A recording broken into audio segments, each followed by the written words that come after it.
So, I just watched Netflix's new series, Sirens. Let's just say it wasn't exactly the splash I was hoping for. Mysterious? Yes, but in ways I think it didn't mean to be. Was it beautiful? Sure. Was it compelling? That's where I think we have a problem. Let's talk about what Sirens tried to do and where it kind of sank. Okay.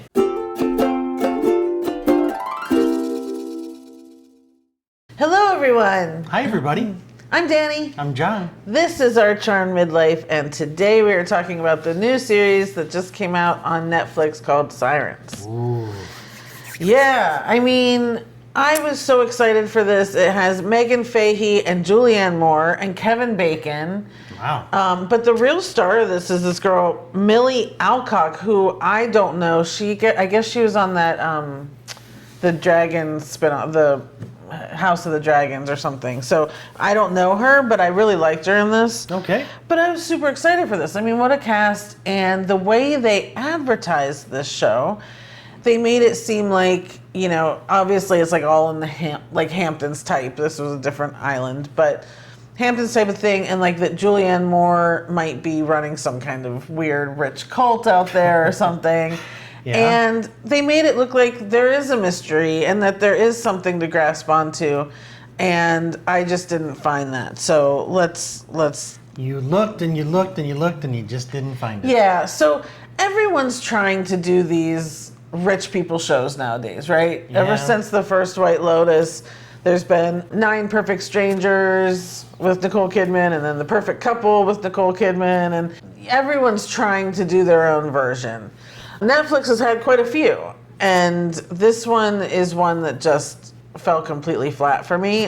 It wasn't at all what I thought it was going to be about. So, the plot line basically is Megan Fahey plays Devin. Her dad is developing dementia, and she keeps trying to reach her sister. One of the things is that they have a code word when it's an emergency to text, sirens.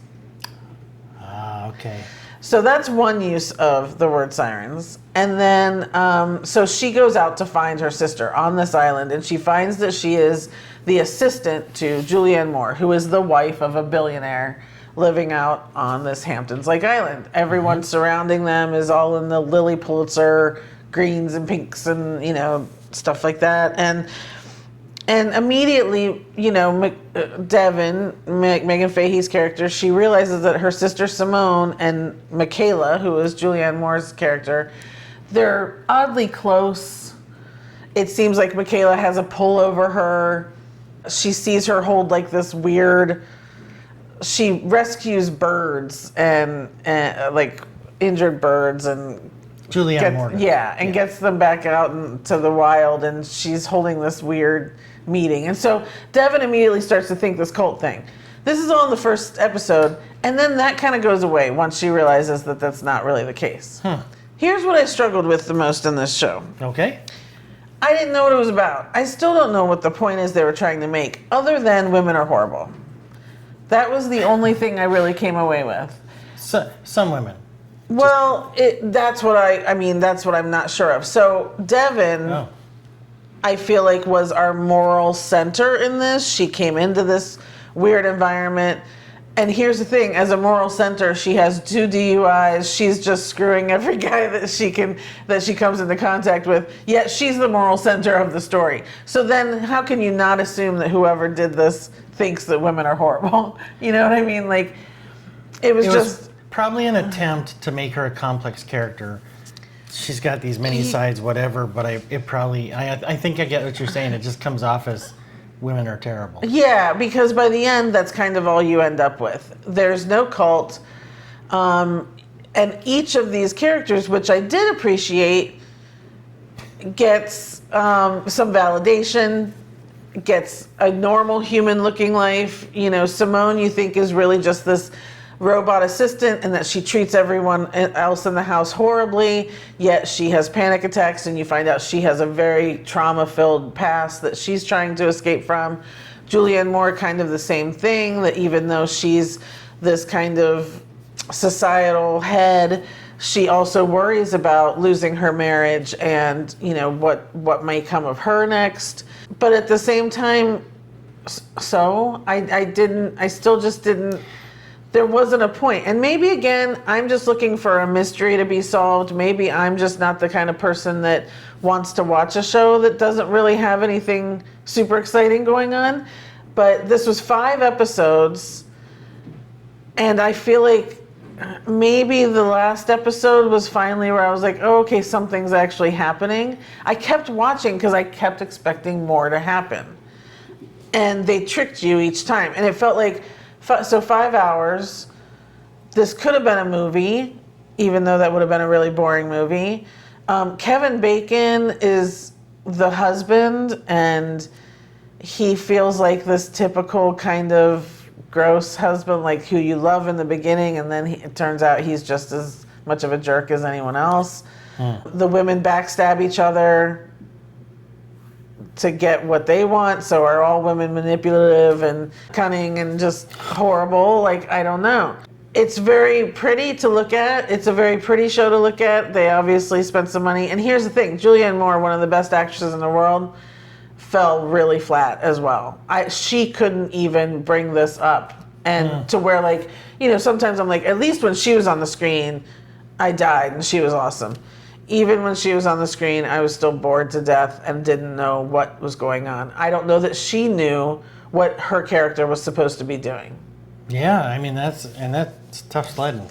It really is. I'm giving the entire series a 4. Oof.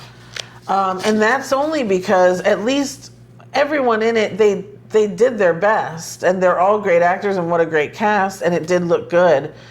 I didn't even look up who wrote this. I should have, because I don't know if it's based on a book or anything, but I don't know. So I would love to know if any of you have watched this so far. What did you think? Did I just miss the point? Because I don't know what the point was. So I did look up the word sirens, because again, in a lot of the things you hear sirens, and like they're using it as this emergency, obviously like emergency sirens between the two of them.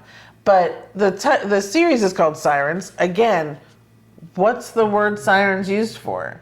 It's that mystical creature that would sing their lovely song and lure in sailors to crash their boats and die.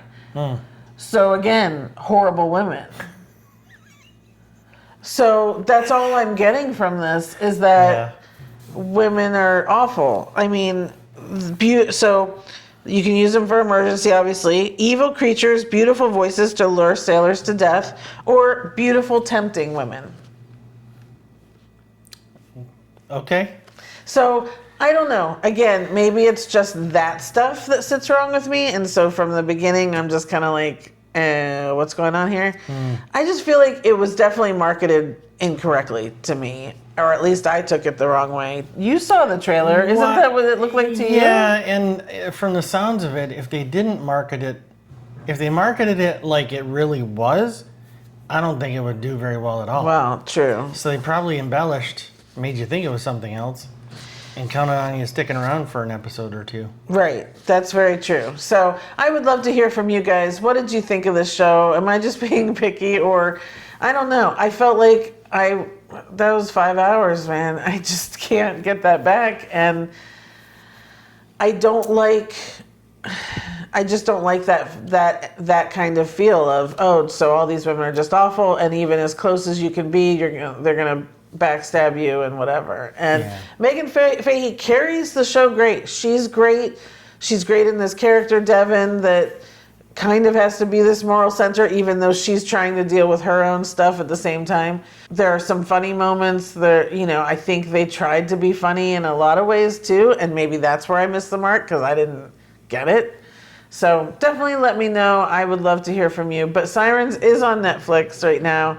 I'm only giving it a 4, so I don't recommend that you go and spend your time. There are many better shows to go and watch instead of this one. The Perfect Couple being one. If you're on, that was on, I can't remember if that was on Netflix. I think it was. That one was fine. Not great again, but I did enjoy that one more. So that's it for Sirens. Okay. Thanks so much for watching, you guys. Really appreciate it. Please like this video, subscribe if you can, and we will see you next time. Bye, everybody. Bye, thanks.